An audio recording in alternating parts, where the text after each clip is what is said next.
Noaya Inoue, known to boxing fans around the world as the Monster, has built a reputation not simply on his victories but on the way he dismantles his opponents with ruthless precision. Few fighters have inspired the kind of awe, respect, and fear that Inoue has, and part of this comes from the repeated mistakes of his adversaries.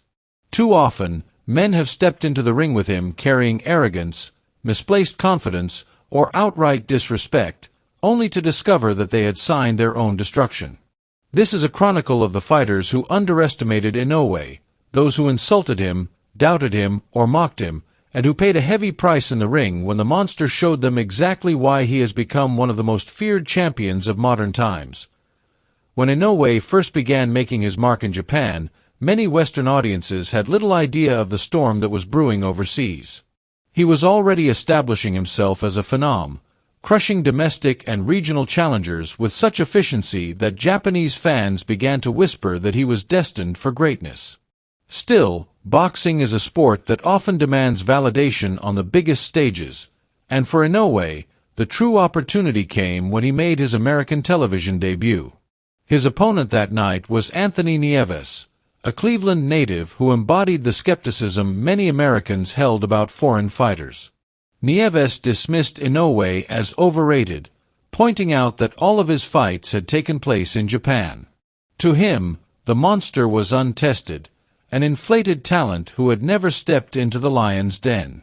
With his pride and home crowd behind him, Nieves promised to expose the Japanese champion. From the opening bell, however, it was clear that Nieves had gravely miscalculated. Inoue stalked him with calm menace, throwing jabs that carried a frightening weight. Analysts compared the power of his lead hand to that of Gennady Golovkin, another fighter famous for shattering opponents with simple, textbook punches. Nieves, still eager to prove his bravado, fired back, but the difference in class quickly became evident. Inoue's shots thudded with authority, landing to the body and head in seamless combinations. By the second round, the American crowd, who had been primed to cheer for their hometown fighter, found themselves applauding the artistry of the foreigner in the ring.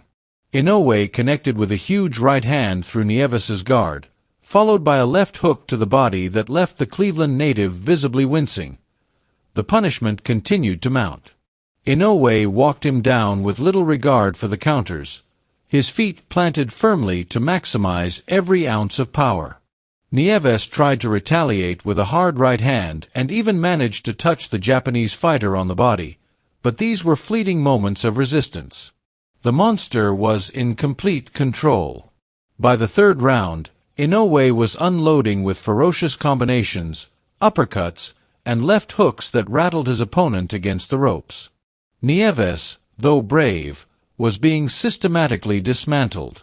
His pride had carried him into the ring, but it could not protect him from the relentless storm he was facing. The fifth round brought the inevitable.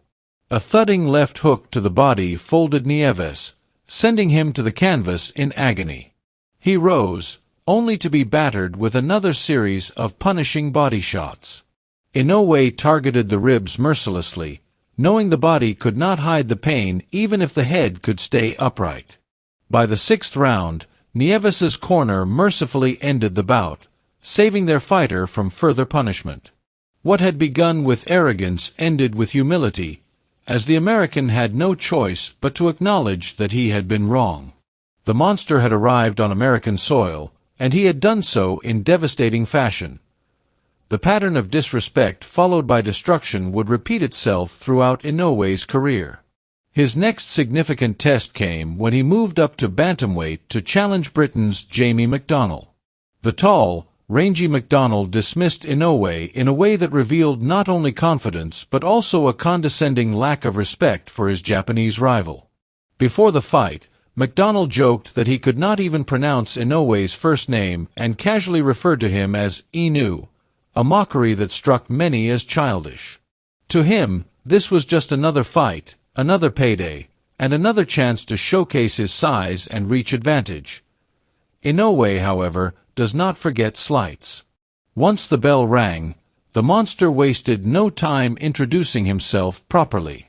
McDonald tried to establish his jab and keep the fight at range, but Inoue's timing was impeccable. To the Japanese public, Neri represented disgrace, and when he stepped into the Tokyo Dome to face Inoue, the atmosphere was electric with hostility. The monster carried not just his own pride into the fight, but the vengeance of a nation, and a shocking twist. Neri managed to knock Inoue down in the very first round with a huge left hook.